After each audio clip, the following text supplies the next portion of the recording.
चलती फिरती हुई आंखों से अज़ां देखी है, मैंने जन्नत तो नहीं देखी है, माँ देखी है।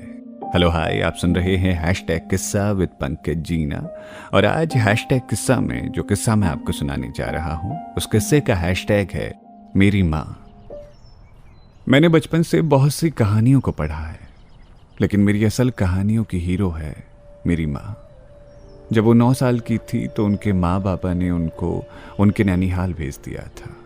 दरअसल नानी के भैया भाभी अचानक गुजर गए थे, तो उनके बच्चे संभालने को नानी ने अपनी बेटी को उनके घर भेज दिया। 9 साल की उम्र में वो लड़की एक घर संभाल रही थी। अपने मामा के बच्चों के लिए खाना बनाते, उनको खिलाते, घर की सफाई करते हुए माँ को जितना वक्त मिलता था वो पढ़ाई कर लिया करती। उन दिनों बच्चे देर से स्कूल जाना शुरू करते थे, माँ भी देर से स्कूल गई थी, लेकिन वो कभी फेल नहीं हुई। जब वो 18 की थी वो 10वीं में चली गई थी। इसी बीच मेरे नाना और नानी ने फैसला किया कि माँ की शादी कर देनी चाहिए। पढ़ाई बीच में छूट गई और माँ दुल्हन बनकर पिताजी के साथ चली आई। पिताजी की उम्र तब 21 साल थी। पिताजी बताते हैं जब माँ उनकी जिंदगी में आई तो वो उस वक्त में बेपरवाह इंसान हुआ करते थे। अब माँ के ऊपर दुगनी जिम्मेदारी थी, एक नए घर के माहौल में खुद को ढालने की, दूसरी पिताजी को जिम्मेदार बनाने की। माँ ने अपने मिशन की तैयारी कर ली थी, लेकिन जिंदगी में सब कुछ अच्छा हो हमेशा ये जरूरी नहीं होता। अगले कुछ साल माँ और पिताजी के लिए बहुत मुश्किल होने वाले थे। शादी के 2 साल बाद मेरे दद्दा यानी मेरे बड़े भाई का जन्म हुआ और उसके 2.5 साल बाद मैं इस दुनिया में चला आया।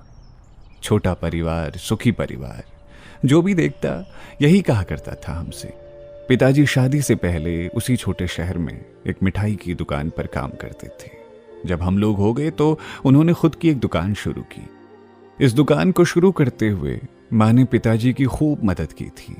दरअसल पिताजी की जेब में जो पैसे रह जाया करते, माँ उनको संभाल कर रख लेती और जरूरत के वक्त हमेशा एक संकट मोचन की तरह पिताजी का साथ दिया करती। जिंदगी की गाड़ी अब सही रास्ते में चल रही थी कि अचानक एक ब्रेकर आ गया। पिताजी के पेट में कुछ तकलीफ होने लगी। डॉक्टर, माँ बाबा चक्कर लगाते रहे, लेकिन कोई असर नहीं हुआ। महीनों इलाज के बाद भी जब असर नहीं हुआ तो डॉक्टरों ने भी पिताजी से मुंह मोड़ना शुरू कर दिया। माँ डटी रही।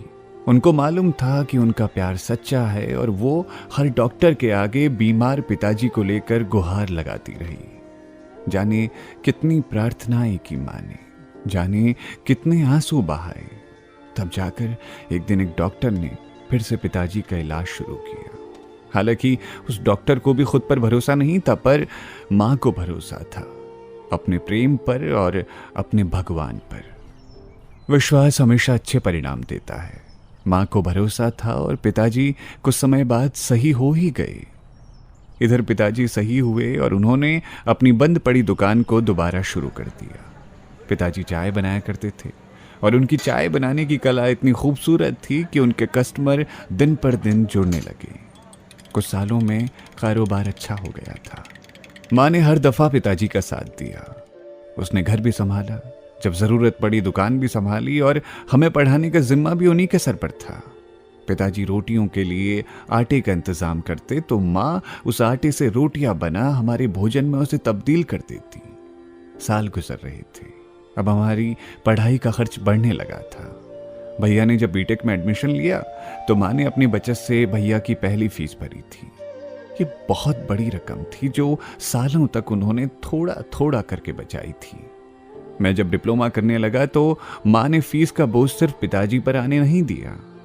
हमारे परिवार को जब भी जरूरत पड़ी, हमारी दुर्गति हटाने आई हमेशा हमारी माँ। आज उनके दोनों बेटे परदेश में रहते हैं, उनसे हजारों किलोमीटर दूर, लेकिन कोई भी परेशानी होती है तो समस्या का समाधान माँ के ही पास होता है।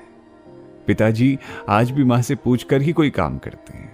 वो जानते हैं कि माँ उनकी तरह जल्दबाजी नहीं करती, लेकिन सटीक फैसले करती है।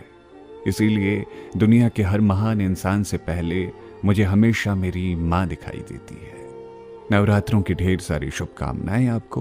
सुनते रहिए रेडियो सिटी। मेरा नाम है पंकज जीना। ये है हैशटैग किस्सा। देवी भगवती मैया उड़ गाड़ी की देवी मैया, देवी भगवती मैया उड़ गाड़ी की देवी मैया, दैनी है जाए दैनी है जाए, चारा दरबार आयो सुफल है।